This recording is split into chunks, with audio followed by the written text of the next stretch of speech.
सोलापूर लोकसभेसाठी भाजपाकडून राम सातपुते यांना उमेदवारी। सोलापूर लोकसभा मतदारसंघातून भाजपाकडून कोणाला उमेदवारी मिळणार याची उत्सुकता मागील अनेक दिवसापासून होती।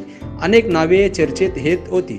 अखेर भाजपाने सोलापूर लोकसभेसाठी माळशिरसचे विद्यमान आमदार राम सातपुते यांना उमेदवारी दिली आहे। त्यामुळे आता सोलापुरातून दोन विद्यमान युवा आमदारांमध्ये लढत होणार आहे।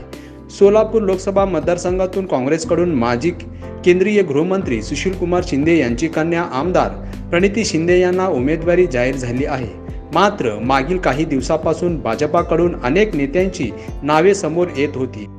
विद्यमान खासदार डॉक्टर जयसिद्धेश्वर महास्वामी, आमदार विजयकुमार देशमुख, अमर साबळे, शरद बनसोडे, मिलिंद कांबळे, प्राचार्य लक्ष्मणराव डोबळे, दिलीप कांबळे यांची नावे चर्चेत होती। मात्र भाजपाच्या आमदारांमध्ये कोणत्याही एका नावावर एकमत होत नव्हती। अखेर पक्ष नेतृत्वाने आमदार राम सातपुते यांना उमेदवारी जाहीर केली आहे। आमदार प्रणिती शिंदे व आमदार राम सातपुते यांना उमेदवारी जाहीर केली आहे।